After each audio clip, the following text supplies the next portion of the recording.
Hello students, जय श्री राम। मैं प्रिया स्वागत करती हूँ आप सभी का आपके अपने इस channel crack any exam helper पर। तो ये वीडियो हमारी हिंदी की रहने वाली है, जिसके अंदर हमने सीरीज आपकी चलाई हुई है। हिंदी की प्लेलिस्ट बना रखी है आपकी एचटेट एग्ज़ाम के नाम से। बाकी ओनली ये हिंदी की वीडियो आपके एचटेट के लिए नहीं है। HTET, KVS, NVS, SSC GD, BSF यानी कि जिस भी एग्ज़ाम के अंदर आपका हिंदी सब्जेक्ट पूछा जाता है, उन सभी के लिए ये जो वीडियोस हैं वो आपकी मोस्ट इम्पोर्टेंट यहाँ पर रहने वाली हैं। तो आज हम बात करने वाले हैं वाक्य टॉपिक के बारे में कि वाक्य क्या है। तो सबसे पहले हम यहाँ पर परिभाषा देखेंगे। दो या दो से अधिक शब्दों के सार्थक समूह को वाक्य कहते हैं। जैसे हमने एक वाक्य लिखा है यहाँ पर, मोहन पुस्तक पढ़ता है। तो इसमें क्या है, इस वाक्य का अर्थ निकल रहा है कि मोहन क्या पढ़ता है। तो हमें ये पता है, एक तो ओनली यहाँ पर होता कि मोहन पढ़ता है, लेकिन क्या पढ़ रहा था हमें नहीं पता। लेकिन यहाँ पे लिख रखा है कि मोहन पुस्तक पढ़ता है और इसका पूर्ण अर्थ भी निकलता है। तो ये आपके वाक्य की परिभाषा कहलाती है। अगर वाक्य के अंग की बात की जाए तो वाक्य के दो मुख्य भाग होते हैं। कौन कौन से? सबसे पहला है आपका उद्देश्य और दूसरा है आपका विधेय। एक चीज़ को आप याद रखना, बिल्कुल ही सिंपल बात मैं आपको बता देती हूँ। उद्देश्य के अंदर कौन कौन आएंगे? तो कर्ता या फिर कर्ता का जो विस्तार है कंप्लीट, वो आपका उद्देश्य के अंदर आएगा। और आपकी दूसरी है कर्म और क्रिया। कर्म और क्रिया और उन दोनों का विस्तार आपका विधेय के अंदर आएगा।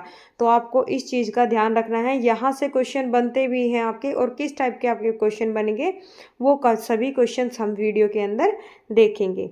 तो सबसे पहले यहाँ पर देखते हैं उद्देश्य की परिभाषा। जिसके विषय में कुछ कहा जाता है वह उद्देश्य कहलाता है। यानी कि यहाँ पर कर्ता की बात हुई है, कर्ता यहाँ पर उद्देश्य है। और विधेय कौन है? उद्देश्य के बारे में जो कुछ कहा जाए, यानी कि हम किसी पर्सन की बात कर रहे हैं, वो आपका उद्देश्य हो गया। लेकिन हम उस पर्सन के बारे में कुछ बातें बताते हैं, वो क्या होती है? आपकी विधेय के अंदर काउंट की जाती हैं। विधेय कथन में क्रिया, क्रिया का विस्तार, कर्म और कर्म का विस्तार जो है वो आपका विधेय के अंदर आता है। एग्जाम्पल के थ्रू देखेंगे। रोहन कलकत्ता में रहता है। तो यहाँ पर आपका उद्देश्य क्या रहने वाला है? रोहन, क्योंकि रोहन जो है वो करता है, तो उद्देश्य क्या रहेगा? रोहन।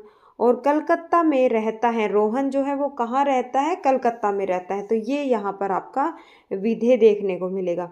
तो यहाँ पर आपने देखे कि वाक्य क्या होते हैं। दो या दो से अधिक सार्थक शब्दों के समूह को वाक्य कहा जाता है, जिसका एक निश्चित अर्थ निकलता है। वाक्य जो है वो आपके दो प्रकार के होते हैं। वाक्य के दो मुख्य भाग होते हैं, एक आपका उद्देश्य होता है और दूसरा आपका विधेय होता है। अब आपने उद्देश्य और विधेय की डेफिनेशन भी देख ली है और एग्जाम्पल के थ्रू उसको समझ भी लिया है कि उद्देश्य कौन सा वर्ड है। क्योंकि एग्जाम के अंदर आपको यहाँ पर देखने को मिलेगा रोहन कलकत्ता में रहता है, इसके अंदर उद्देश्य क्या है?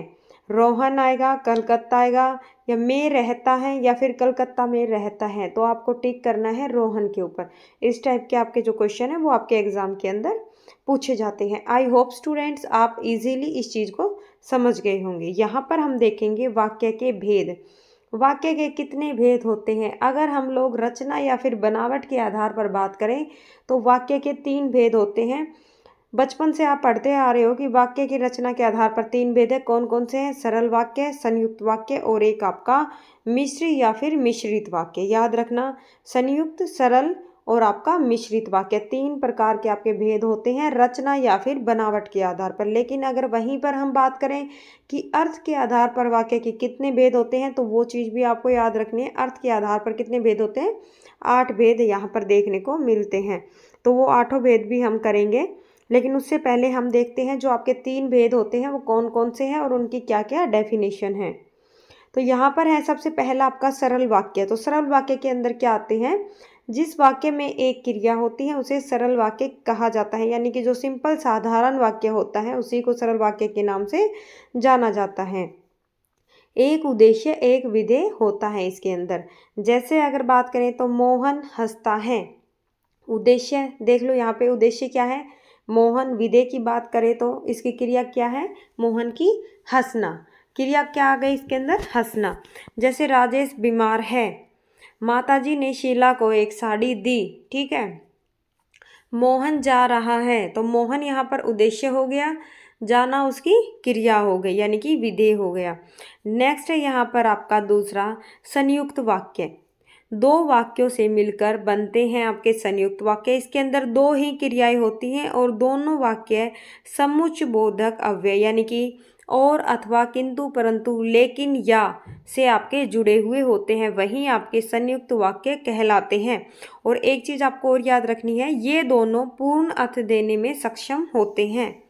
सबसे पहले आप एक चीज़ देखो, यहाँ पर संयुक्त वाक्य को आप किस तरीके से पकड़ेंगे। उनके बीच में आपको और, अथवा, किंतु, परंतु, लेकिन, या आपको यहाँ पर वाक्य को जोड़ने के लिए मिलेगा। जैसे आपने बीच में किसी भी वाक्य के बीच में आपको या लिख दिया, और लिख दिया, किंतु परंतु लिख दिया, ठीक है, लेकिन लिख दिया, अथवा लिख दिया आपका, ठीक है, तो ये क्या है, दोनों वाक्यों को आपस में जोड़ने का काम करते हैं। ये आपके संयुक्त वाक्य के अंदर आएंगे। दूसरी बात है, इसके अंदर जो दोनों वाक्य है, यहाँ पे आपका फर्स्ट वाक्य है, यहाँ पे आपका सेकंड वाक्य है। दोनों वाक्य जो है वो आपके स्वतंत्र होते हैं यानी कि एक दूसरे के ऊपर निर्भर नहीं होते। जैसे की बात करें, यहाँ पे राम बाजार गया और संतरे लाया। राम बाजार गया एक वाक्य हो गया आपका, दूसरा हो गया संतरे लाया, लेकिन ये आपका और से जुड़ा हुआ है।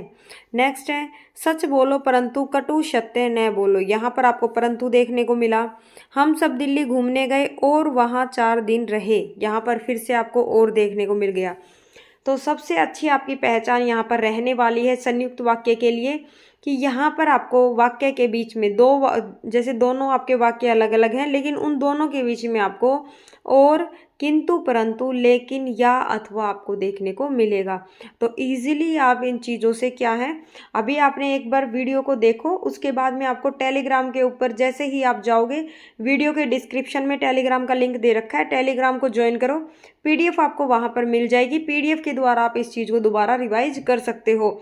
और दोस्तों यकीन मानना, यहाँ से आप हिंदी सब्जेक्ट करने के बाद जिस भी आपके एग्ज़ाम में हिंदी आती है, किसी भी एग्ज़ाम में बैठ जाना, हिंदी का क्वेश्चन आपका छूटने वाला नहीं है। लेकिन आपको क्या करना है, वीडियो को देखने के बाद एक बार पीडीएफ से ज़रूर रिवाइज कर लेना, ठीक है। नेक्स्ट है आपका यहाँ पर थर्ड है मिश्रित या फिर मिश्र वाक्य। मिश्र वाक्य में एक मुख्य प्रधान वाक्य होता है तथा अन्य एक या अधिक उपवाक्य उस पर जो है वो आपके आश्रित होते हैं। यह उपवाक्य परस्पर व्यक्तिकरण योजकों जैसे कि आपका जैसे कि, यदि, अगर, तो, तथापि, इसलिए आदि शब्दों के साथ आपका जो है वो जुड़ा हुआ होता है। फिर से देख लो, मिश्रित वाक्य जो है आप डेफिनेशन जो एग्जाम्पल है उनके थ्रू इजीली समझ जाएंगे। तो एक बार फिर से देखो कौन कौन से आपको यहाँ पर शब्द देखने को मिलेंगे बीच में, जैसे कि, यदि, अगर, तो, तथापि, इसलिए, ये सभी शब्द जो हैं वो आपको मिश्रित वाक्य के अंदर देखने को मिलेंगे। दोनों वाक्य जो हैं आपस में एक दूसरे पर आश्रित होते हैं। मिश्रित वाक्य के जो दोनों वाक्य हैं वो एक दूसरे के ऊपर आश्रित होते हैं। जैसे शिक्षक ने बताया कि कल स्कूल की छुट्टी होगी, यहाँ की आपका मिश्रित वाक्य के अंदर आ गया, ठीक है। कल स्कूल की छुट्टी होगी, किसने बताया, तो शिक्षक ने बताया। तो ये जो दोनों वाक्य हैं एक दूसरे के ऊपर आश्रित हैं। जब तू छोटा था तब साइकिल खूब चलाता था। तू साइकिल खूब चलाता था कब, जब तू छोटा था। तो ये भी आपके दोनों एक दूसरे पर आधारित हैं। जो व्यक्ति कमरे में बैठा है वह मेरा भाई है। जो व्यक्ति कमरे में, आपने बोला वह मेरा भाई है, कौन, जो व्यक्ति कमरे में बैठा है, ठीक है। तो ये क्या हुआ, एक दूसरे पर आधारित हैं। तो आपने देख लिया होगा किस तरीके से आपके सरल, संयुक्त और जो मिश्रित वाक्य हैं वो अलग अलग देखे गए हैं। सरल वाक्य आपका बिल्कुल साधारण मिलेगा, या, किंतु, तथा, परंतु जो भी हैं ये सभी आपको संयुक्त वाक्य के अंदर देखने को मिलेंगे। इसके अंदर जो दोनों वाक्य हैं वो आपके स्वतंत्र रूप से होते हैं। और तीसरा है आपका मिश्रित वाक्य, जिसके अंदर आपको जैसे, यदि, अगर, तथापि, इसलिए, ये सभी वर्ड जो हैं, शब्द जो हैं वो आपको देखने को मिलेंगे। दूसरी चीज़, जो ये दोनों वाक्य हैं ये एक दूसरे पर आश्रित या फिर आधारित होते हैं, इस चीज़ का भी याद रखना। आई होप दोस्तों आपको ईजीली तीनों की लैंग्वेज समझ में आ गई होंगी। यहाँ देखेंगे सबसे पहले हम सरल वाक्य से संयुक्त वाक्य में बदलना। जैसे सरल वाक्य है आपका, रात को आकाश में तारों का मेला लग गया। बिल्कुल सरल वाक्य है। अगर हम इसको संयुक्त में बदलेंगे तो कैसे बदलेंगे, रात आई और आकाश में तारों का मेला लग गया। दूसरा है आपको वह फल खरीदने के लिए बाजार गया। संयुक्त में अगर बदलेंगे तो कैसे बदलेंगे? उसे फल खरीदने थे इसलिए वह बाजार गया। यहाँ पर है आगे सरल वाक्य से अगर मिश्र वाक्य में कन्वर्ट करना है तो शिक्षक के सामने छात्र शांत रहे, बिल्कुल सरल वाक्य है। लेकिन अगर हम इसको मिश्रित में कन्वर्ट करेंगे तो कैसे करेंगे? जब तक शिक्षक रहता है छात्र शांत रहते हैं।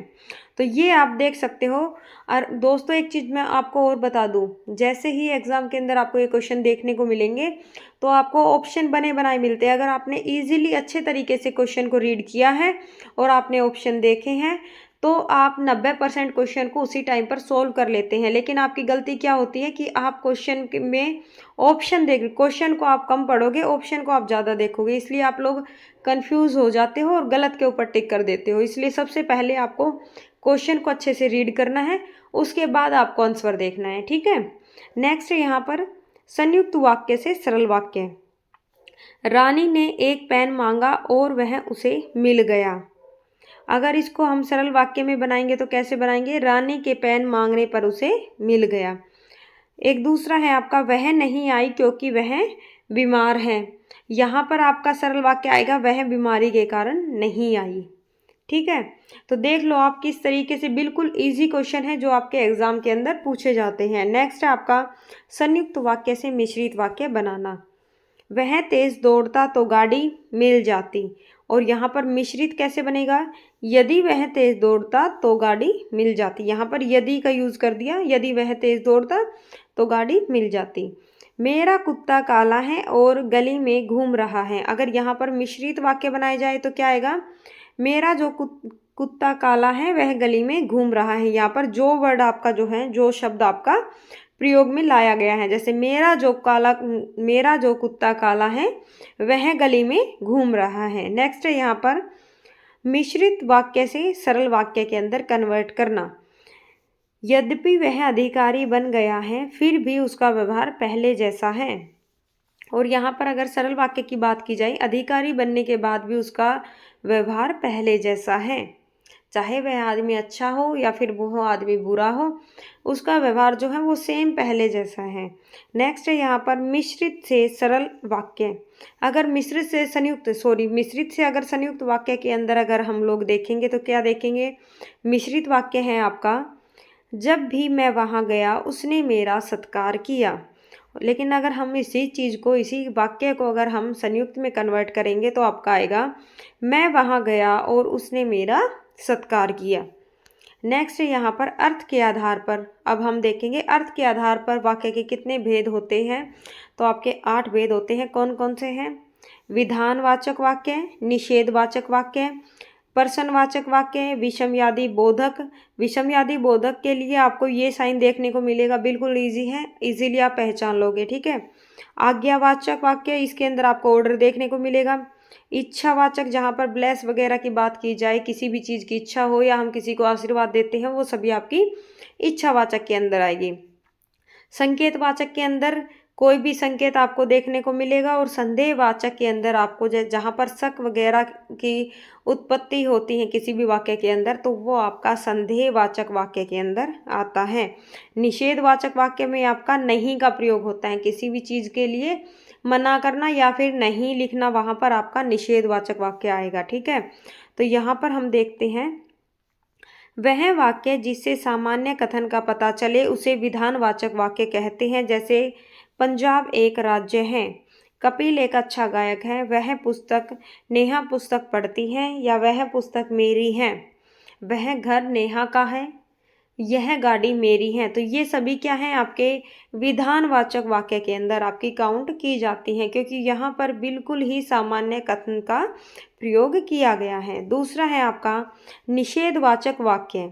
जिन वाक्यों में निषेध हो, अर्थात जिन वाक्यों में नकारात्मकता का प्रभाव होता है, नकारात्मकता का भाव जहाँ भी आपको देखने को मिलेगा वहाँ आपका निषेधवाचक वाक्य आएगा। जैसे नेहा पुस्तक नहीं पढ़ती है, यहाँ पर नहीं का यूज हुआ है। वह इस काम को नहीं करेगी, यहाँ पर भी आपका नहीं का प्रयोग हुआ है। तो जिस भी वाक्य के अंदर आपका नकारात्मकता देखने को मिले वहाँ पर आपका निषेधवाचक वाक्य आएगा। नेक्स्ट है आपका पर्सनवाचक वाक्य। जिन वाक्यों में पर्सन हो अर्थात पर्सन का भाव छिपा हुआ होता है वहाँ आपका पर्सनवाचक वाक्य आएगा या फिर पर्सनवाचक वाक्य उसको कहते हैं। जैसे कि आपका नाम क्या है, तुम्हारा घर कहाँ है, तुम कहाँ पर रहते हो, तुम कहाँ से बिलोंग करते हो, वह गाड़ी किसकी है। तो यहाँ पर क्या है, कौन, क्या, कहाँ, किसका, कितना, ये सभी जो हैं वो आपके पर्सनवाचक शब्द हैं, इसलिए ये आपके पर्सनवाचक वाक्य के अंदर आएंगे। नेक्स्ट है आपका आज्ञावाचक वाक्य। जिन शब्दों में आज्ञा या फिर आदेश दिया जाता है उन्हीं शब्दों को आज्ञावाचक वाक्य कहते हैं। जैसे इस काम को करो। जैसे आपने किसी को बोल दिया, आपका छोटा भाई है, आपने उसको बोला पानी ला कर दो, ठीक है।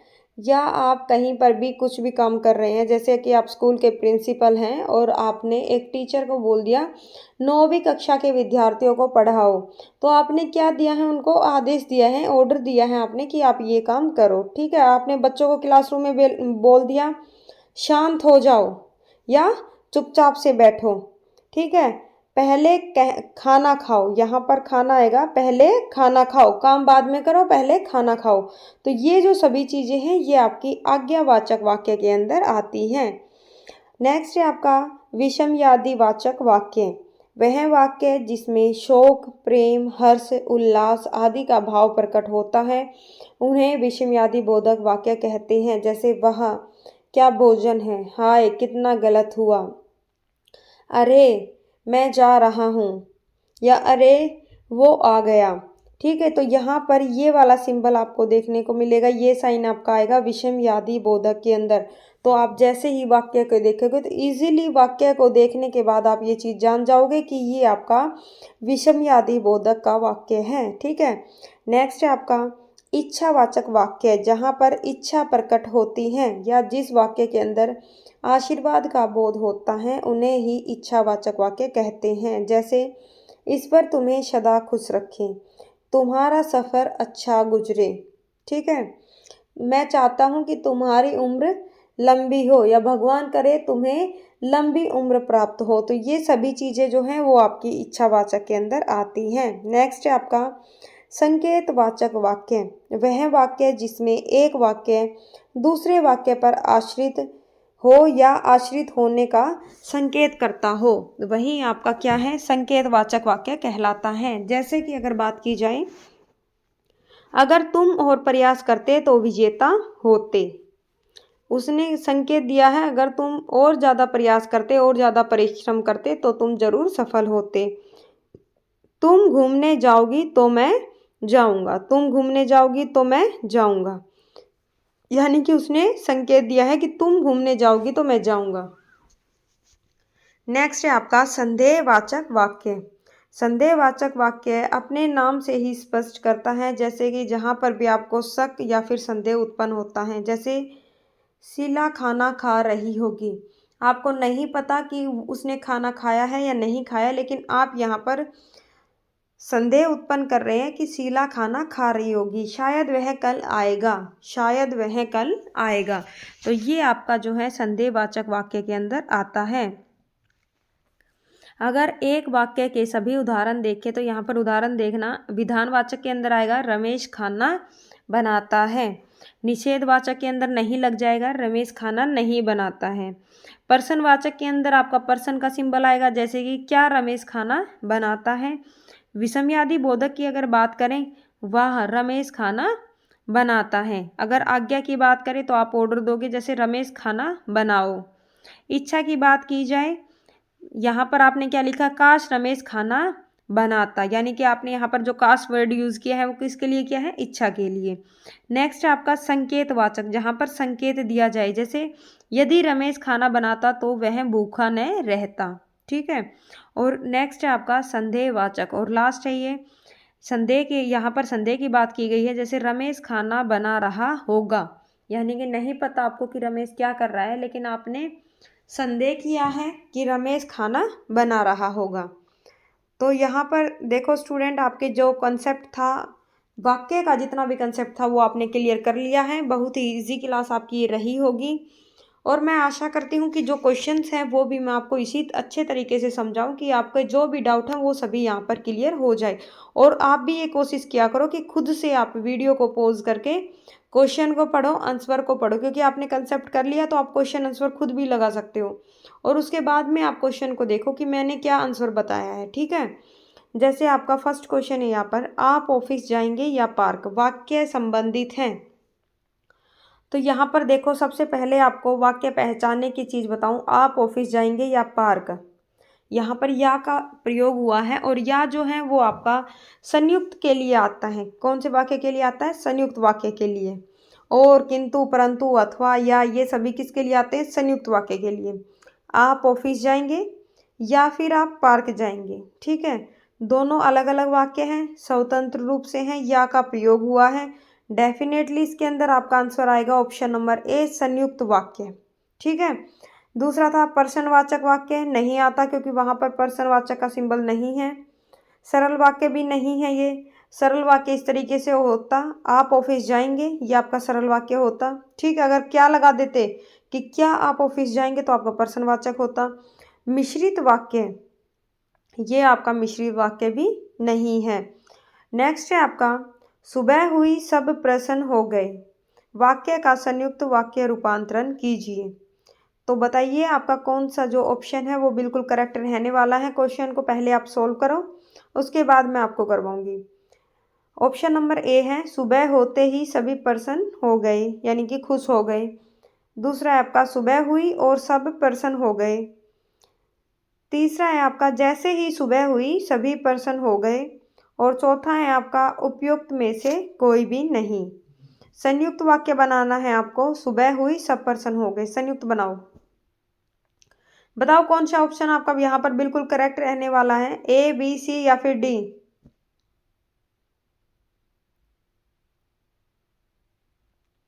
तो यहाँ पर आपका बिल्कुल करेक्ट आंसर रहेगा ऑप्शन नंबर बी, यानी कि सुबह हुई और सब खुश हो गए, यानी कि सब पर्सन हो गए।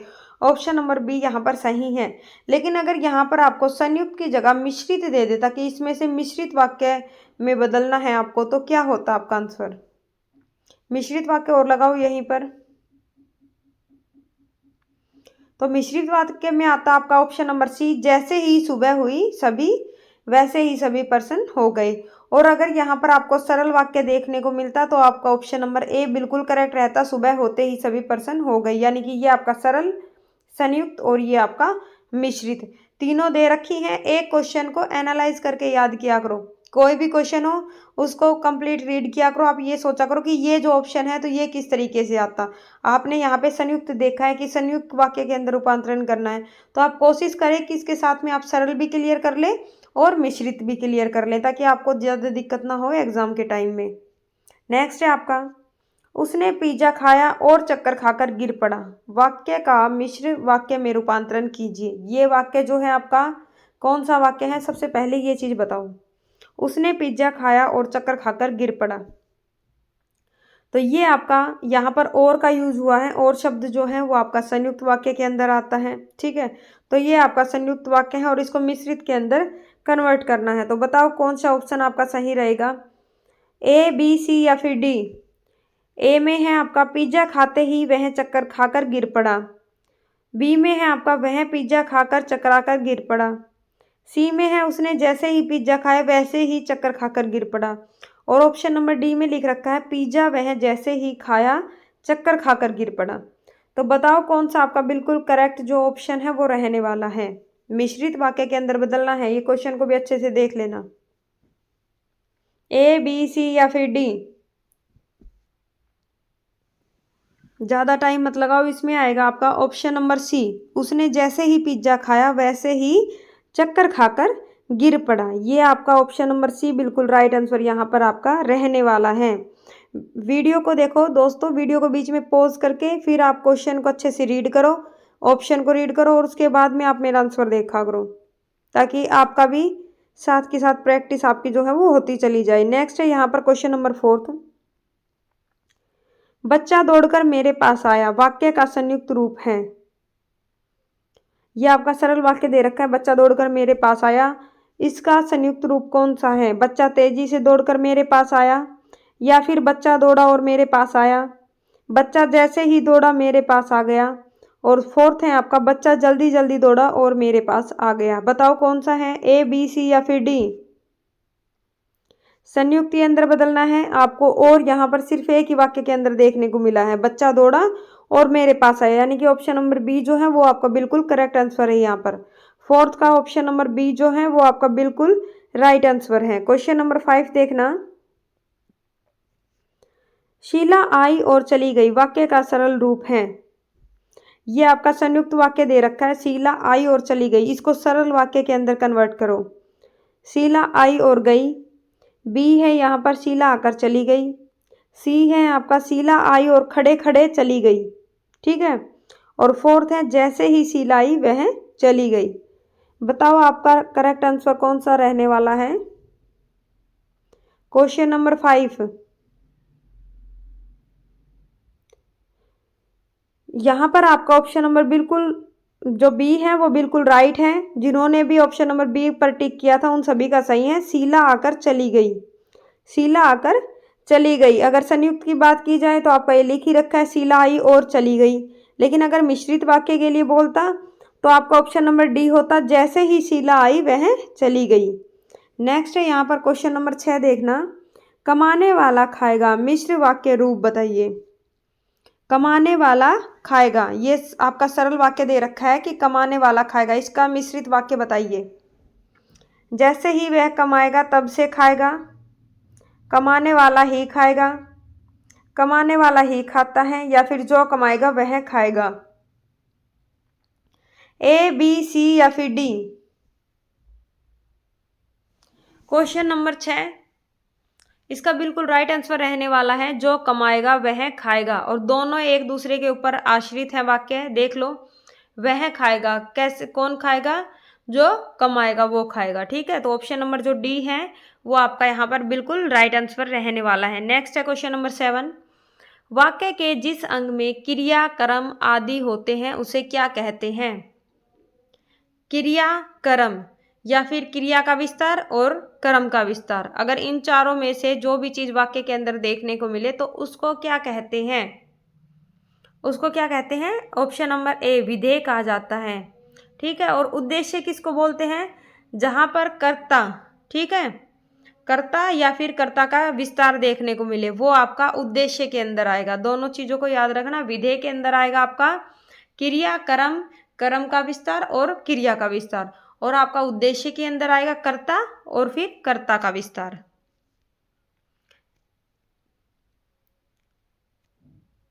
नेक्स्ट है आपका क्वेश्चन नंबर 8 देखो। निम्नलिखित में से संयुक्त वाक्य का चयन कीजिए।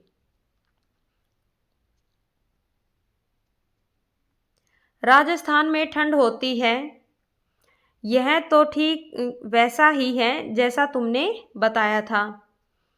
तुमने लिखा था कि तुम कल पहुंच रहे हो। नेक्स्ट है आपका चाहे पहले पर्सन लिखे अथवा उदाहरण। यहाँ पर संयुक्त वाक्य की बात की गई है कि चारों ऑप्शन में से आपका संयुक्त वाक्य कौन से ऑप्शन में रखा गया है। Option number A, option B, option C या फिर ऑप्शन डी, कहाँ पर है आपका संयुक्त वाक्य। बिल्कुल इजी क्वेश्चन है, ऑप्शन को पढ़ते ही आपको पता चल रहा है कि कौन सा आपका करेक्ट है। तो यहाँ पर जो ऑप्शन नंबर डी है, चाहे पहले पर्सन लिखे या फिर उदाहरण, यानी कि अथवा उदाहरण, यहाँ पर आपको अथवा देखने को मिला है जो कि आपका संयुक्त वाक्य के अंदर आता है।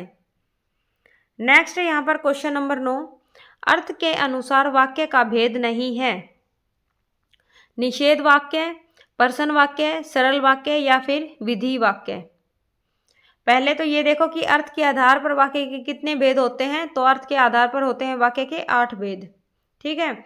और रचना या फिर बनावट के आधार पर बात की जाए तो वाक्य के कितने भेद होते हैं, 3 भेद। कौन कौन से, सरल, संयुक्त और फिर मिश्रित वाक्य। सारे आपने क्लियर कर लिए हैं। तो यहाँ पर देखो अर्थ के अनुसार बात पूछी गई है, तो जो आपका सरल वाक्य है ये आपका किसके आधार पर आएगा, रचना के आधार पर। तो आपका जो ऑप्शन नंबर सी है वो बिल्कुल करेक्ट यहाँ पर रहेगा। अर्थ के अनुसार निषेध भी है, पर्सनवाचक भी है और विधि भी है।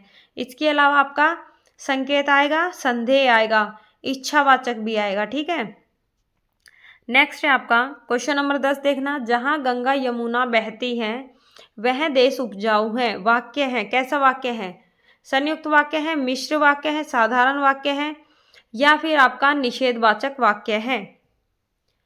जहाँ गंगा बहती है वहाँ देश उपजाऊ है, कैसा वाक्य है ये आपका?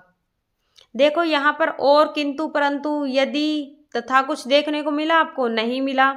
तो ये आपका संयुक्त भी नहीं है और मिश्रित भी नहीं है। ठीक है, नहीं का भी यूज नहीं है यहाँ पर। कोई नकारात्मकता है इस वाक्य के अंदर आपको देखने को नहीं मिली।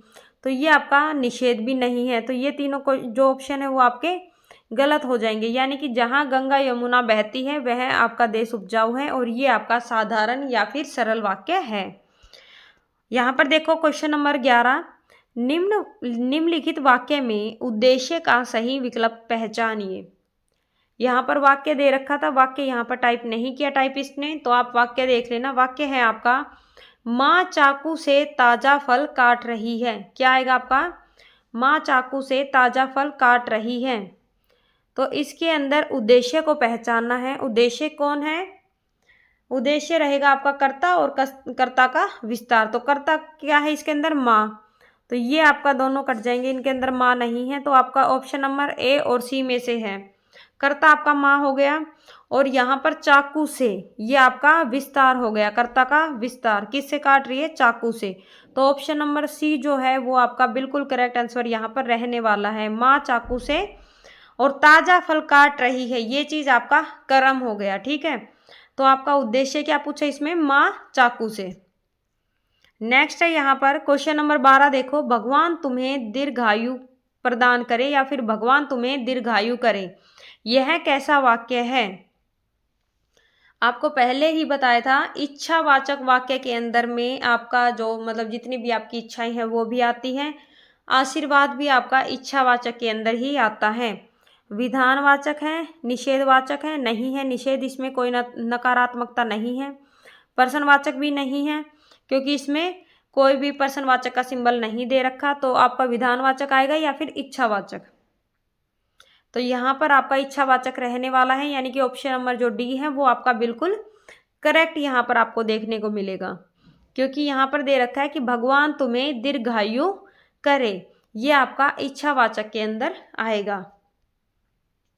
नेक्स्ट है आपका, कोरोना एक भयंकर महामारी है, यह कैसा वाक्य है? कोरोना एक भयंकर महामारी है, यह कैसा वाक्य है? संकेतवाचक है, विधानवाचक है, निषेधवाचक है या फिर प्रश्नवाचक है?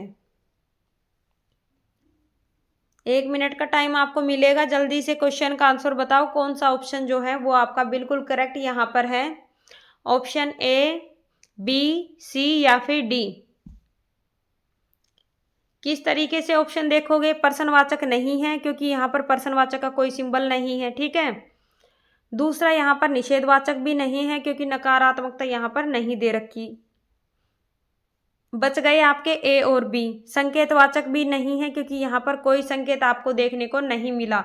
यहाँ पर एक सिंपल वाक्य दे रखा है, कोरोना जो है वो एक भयंकर महामारी है। तो कौन सा है आपका राइट आंसर? यहाँ पर ऑप्शन नंबर बी जो है वो बिल्कुल करेक्ट रहेगा। ये आपका विधानवाचक वाक्य है। कौन सा है? विधानवाचक वाक्य। नेक्स्ट है यहाँ पर क्वेश्चन नंबर 14, कल दीपावली होने के कारण समाचार पत्र नहीं छप सका। हालांकि अगर दीपावली है, कल दिवाली है, तो आज आपको समाचार पत्र देखने को नहीं मिलेगा क्योंकि दिवाली के दिन छुट्टी होती है। तो यहाँ पर देखो, कल दीपावली होने के कारण समाचार पत्र नहीं छप सका। संकेतवाचक है, विधानवाचक है, निषेधवाचक है या फिर प्रश्नवाचक है? ए, बी, सी या फिर डी? आपकी बार सबका राइट आंसर है क्योंकि यहाँ पर क्या है, नहीं का यूज दे रखा है। नकारात्मकता है आपके वाक्य के अंदर, और नकारात्मकता जहाँ पर भी आपको देखने को मिले वहाँ पर आपका निषेधवाचक वाक्य आएगा। यानी कि ऑप्शन नंबर सी सभी का बिल्कुल करेक्ट है, निषेधवाचक वाक्य आएगा आपका, क्योंकि यहाँ पर वाक्य में नकारात्मकता दे रखी है। नेक्स्ट क्वेश्चन है हमारा क्वेश्चन नंबर 15, अगर पुजारी आ गया होता तो कार्यक्रम शुरू हो जाता। अगर पुजारी आ गया होता तो कार्यक्रम शुरू हो जाता। संकेतवाचक है, विधानवाचक है, निषेधवाचक है या फिर प्रश्नवाचक है। ऑप्शन नंबर सी और डी तो आपके खत्म है, ना तो नकारात्मकता है ना फिर यहाँ पर कोई प्रश्न का चिन्ह दे रखा है। ठीक है, संकेतवाचक आएगा या फिर विधानवाचक आएगा। क्वेश्चन नंबर 15 का जो आंसर है वो आपको बिल्कुल इजी है। हालांकि आपको उसका आंसर भी ज़्यादातर जो स्टूडेंट है उन सभी को इसका आंसर पता है। आपके 2 ऑप्शन मैंने कट कर दिए हैं, आपके पास ओनली 2 ऑप्शन बचे हैं। अगर पुजारी आ गया होता तो कार्यक्रम शुरू हो जाता। ऑप्शन नंबर ए आएगा या फिर ऑप्शन नंबर बी आएगा। 50-50% का चांस है। जितना ज़्यादा हो सके कमेंट बॉक्स के अंदर कमेंट डालना और इसका आंसर कमेंट बॉक्स के अंदर ही डालना। अगर पुजारी आ गया होता तो कार्यक्रम शुरू हो जाता। आपको समझ में भी आ गया होगा आंसर कौन सा है, लेकिन आप कमेंट बॉक्स के अंदर कमेंट करना और ये भी करना कि किस लिए है, कारण भी लिख कर बताना। नेक्स्ट है यहाँ पर क्वेश्चन नंबर 16, किस विकल्प में मिश्र वाक्य का प्रयोग नहीं हुआ है, यानी कि मिश्रित वाक्य नहीं है, कौन से ऑप्शन में नहीं है, पढ़ो ऑप्शन को पहले। ऑप्शन नंबर ए है वह थोड़ी देर बाद तुरंत लौट गया। ऑप्शन नंबर बी है मैं चाहता हूं कि आप यहीं रहे। ऑप्शन नंबर सी है जब मैं स्टेशन पहुंचा तभी ट्रेन आई। ऑप्शन नंबर डी है जिन छात्रों ने परिश्रम किया वे उत्तीर्ण हो गए। तो यहाँ पर 3 वाक्य आपके मिश्रित वाक्य के हैं और एक आपका मिश्रित वाक्य का नहीं है। तो सबसे पहले यहाँ पर क्वेश्चन देखो, क्वेश्चन में कंफ्यूज बिल्कुल मत होना। मिश्रित वाक्य का प्रयोग नहीं हुआ ये लिख रखा है, क्वेश्चन को ध्यान से पढ़ना अच्छे तरीके से। ठीक है, तो मिश्रित वाक्य को पकड़ लो। सबसे पहले वह थोड़ी देर बाद तुरंत लौट गया। ठीक है, जब मैं स्टेशन पहुंचा तभी ट्रेन आई, ये भी ठीक है आपका। जिन छात्रों ने परिश्रम किया वे उत्तीर्ण हो गए, ये भी ठीक है। यानी कि ये तीनों आपके जो हैं वो मिश्रित वाक्य हैं। तो यहाँ पर आपका बच गया मैं चाहता हूँ कि आप यहीं रहे। ठीक है, मैं चाहता हूँ कि आप यहीं रहे, ये आपका मिश्रित वाक्य नहीं है। तो ये आपका बिल्कुल राइट आंसर होगा ऑप्शन नंबर बी। ठीक है, क्वेश्चन को देखो, यहाँ पर आपको दे रखा था कि मिश्रित वाक्य का प्रयोग नहीं हुआ है, तो आपको वो वाले वाक्य पकड़ने हैं, वो वाले सेंटेंस आपको यहाँ पर देखने हैं जिसके अंदर प्रयोग हुआ है। तो यानी कि ए, सी और डी आपके जो हैं वो मिश्रित वाक्य हैं। तो आपका ऑप्शन नंबर बी जो है वो बिल्कुल राइट आंसर यहाँ पर रहेगा। नेक्स्ट है क्वेश्चन आपका क्वेश्चन नंबर 17 देखो, वाक्य के संदर्भ में कौन सा विकल्प सुमेलित नहीं है। यानी कि यहाँ पर 4 ऑप्शन आपको दे रखे हैं जिनमें से 3 आपके बिल्कुल करेक्ट हैं और एक आपका गलत है यहाँ पर। तो आपको गलत को पकड़ना है कि कौन सा गलत है। दुष्ट तुझे धिक्कार है विषमयादि बोधक वाक्य है, बिल्कुल है क्योंकि यहाँ पर आपको सिंबल देखने को मिलेगा। ठीक है, दूसरा है मैंने माँ का कहना नहीं माना, निषेधवाचक वाक्य है, बिल्कुल सही है आपका क्योंकि यहाँ पर नकारात्मकता दे रखी है नहीं। ठीक है, नेक्स्ट आपका हो सकता है वह आज शाम को आए, शाम, ये आपका हो गया इच्छा बोधक वाक्य। ठीक है, समय पर भोजन करोगे तो स्वस्थ रहोगे, यहाँ पर संकेत आपको देखने को मिला है और यहाँ पर संकेत ही आपका लिख रखा है। यानी कि ए बी और डी आपके करेक्ट हैं बिल्कुल। और यहाँ पर दे रखा है कि कौन सा सुमेलित नहीं है, हो सकता है वह आज शाम को आए, तो ये आपका इच्छावाचक नहीं होगा। क्या होगा, ये आपका संदेहवाचक होगा कि उसको संदेह है कि वह आज शायद आज शाम को आ सकता है। ये आपका संदेहवाचक होगा ना कि आपका इच्छावाचक होगा। तो ऑप्शन नंबर जो सी है वो आपका बिल्कुल करेक्ट यहाँ पर रहेगा। कौन सा रहेगा, ऑप्शन नंबर सी आपका बिल्कुल करेक्ट रहेगा। नेक्स्ट है क्वेश्चन नंबर 18, किस विकल्प में संकेतार्थक वाक्य है। कौन से ऑप्शन के अंदर आपका संकेत दे रखा है। ऑप्शन ए है प्रियतम मेरा मित्र है। ऑप्शन बी है यदि तुम आओ तो मैं चलूं। ऑप्शन नंबर सी है हो सकता है कल मौसम ठीक हो जाए। और यहाँ पर ऑप्शन नंबर डी है आपका राजेश अपना कमरा साफ करो। संकेत की बात की गई है कि संकेतवाचक वाक्य कौन सा है आपका। राजेश अपना कमरा साफ करो, यहाँ पर क्या देखने को मिली है आपको, आज्ञा दी गई है, आदेश दे रखा है, ये तो नहीं होगा। हो सकता है कल मौसम ठीक हो, अनुमान लगाया गया है यानी कि संदेह की बात की गई, ये भी नहीं है। प्रियतम मेरा मित्र है, विधानवाचक वाक्य है, ये भी नहीं है आपका। ठीक है, यदि तुम आओ तो मैं चलूँ, इस वाक्य के अंदर आपका संकेत दे रखा है यदि तुम आओ तो मैं चलूँ, यानी कि ऑप्शन नंबर बी जो है वो आपका यहाँ पर 18 का बिल्कुल करेक्ट आंसर रहेगा, यदि तुम आओ तो मैं चलूँ। नेक्स्ट है यहाँ पर क्वेश्चन नंबर 19, शायद धोबी ने सभी कपड़ों को धो दिया होगा। संदेहवाचक, विधानवाचक, निषेधवाचक या फिर प्रश्नवाचक, ए बी सी या फिर डी। अब तक आपने कंसेप्ट भी क्लियर कर लिया, सभी क्वेश्चंस भी आपने क्लियर कर लिए, यानी कि 18 क्वेश्चन आप ऊपर कर चुके हो। क्वेश्चन नंबर 19 है, ये आपके लिए नया क्वेश्चन नहीं है, इससे रिलेटेड आपने काफ़ी सारे क्वेश्चन कर लिए। उम्मीद है क्वेश्चन नंबर 19 सभी विद्यार्थियों का बिल्कुल करेक्ट आंसर होगा। ठीक है, शायद धोबी ने सभी कपड़े धो दिए होंगे, ए बी सी या फिर डी। प्रश्नवाचक नहीं आएगा आपका, निषेध भी नहीं आएगा क्योंकि यहाँ पर कोई नकारात्मकता नहीं है, विधानवाचक भी नहीं आएगा, और सबसे बड़ी बात है यहाँ पर स्टार्टिंग में ही आपको शायद दे रखा है कि शायद धोबी ने कपड़े धो दिए होंगे। तो यहाँ पर ऑप्शन नंबर ए जो है वो आपका बिल्कुल करेक्ट रहने वाला है। यहाँ पर संदेह की बात की गई है कि शायद धोबी ने कपड़े धो दिए होंगे। ये आपका क्वेश्चन नंबर 20 है और लास्ट क्वेश्चन ये आपका रहने वाला है। ये है निम्नलिखित में से सरल और साधारण वाक्य हैं। देखो दोस्तों, मैं यहाँ पर सबसे पहले वीडियो अब एंड होने वाली है, उससे पहले मैं आपके लिए बात कर लेती हूँ एसएससी जीडी की एग्ज़ाम के बारे में कि एसएससी जीडी का जो एग्ज़ाम है उसके अंदर आपके सब्जेक्ट आएंगे मैथ, रीजनिंग, एक आपका हिंदी इंग्लिश जो कि आपका ऑप्शनल रहने वाला है सब्जेक्ट, और एक आपका आएगा जीके जीएस का। सभी के 20-20 क्वेश्चंस आपके होंगे, यानी कि नंबर ऑफ क्वेश्चंस की बात की जाए तो 80 जो क्वेश्चन है वो आपके नंबर ऑफ क्वेश्चन रहने वाले हैं। अगर बात की जाए कि एक क्वेश्चन जो है वो आपका 2 नंबर का रहेगा, या कि टोटल जो है आपका एग्जाम है वो 160 मार्क्स का रहने वाला है। नेगेटिव मार्किंग भी है 2.5 की, कितने की है 0.25 की आपकी नेगेटिव मार्किंग यहाँ पर आपको देखने को मिलेगी। तो आपके लिए 1 अक्टूबर से या कि फिर फर्स्ट वीक ऑफ अक्टूबर से आपका जो है वो बैच स्टार्ट कर दिया जाएगा एसएससी जीडी के लिए। और सबसे अच्छी ये बात है कि आपके लिए बैच बिल्कुल ओनली आप लोगों की डिमांड पर बिल्कुल फ्री में आपको बैच यूट्यूब पर देखने को मिलेगा। बेस्ट फैकल्टी आपके लिए उस बैच के अंदर लगाई गई है, जो कि आपको वो सभी कंटेंट प्रोवाइड करवाए जाएंगे वहाँ पर जो कि आपके एसएससी जीडी के एग्ज़ाम में पूछे जाते हैं, या फिर जिस भी एसएससी के एग्ज़ाम के अंदर आपके क्वेश्चन आए हुए हैं। तो आप इजीली वहाँ से सबसे पहले तो आप वीडियो को ज़्यादा से ज़्यादा शेयर करें, चैनल को सब्सक्राइब करें ताकि आने वाली वीडियो का लिंक जो है वो आपको टाइम टू टाइम प्रोवाइड हो जाए, और बैच के साथ जुड़ना बिल्कुल भी ना भूलें। तो ये क्वेश्चन है आपका निम्नलिखित में सरल और साधारण वाक्य हैं। तो ये क्वेश्चन का आंसर जो है आपको कमेंट बॉक्स के अंदर डालना है।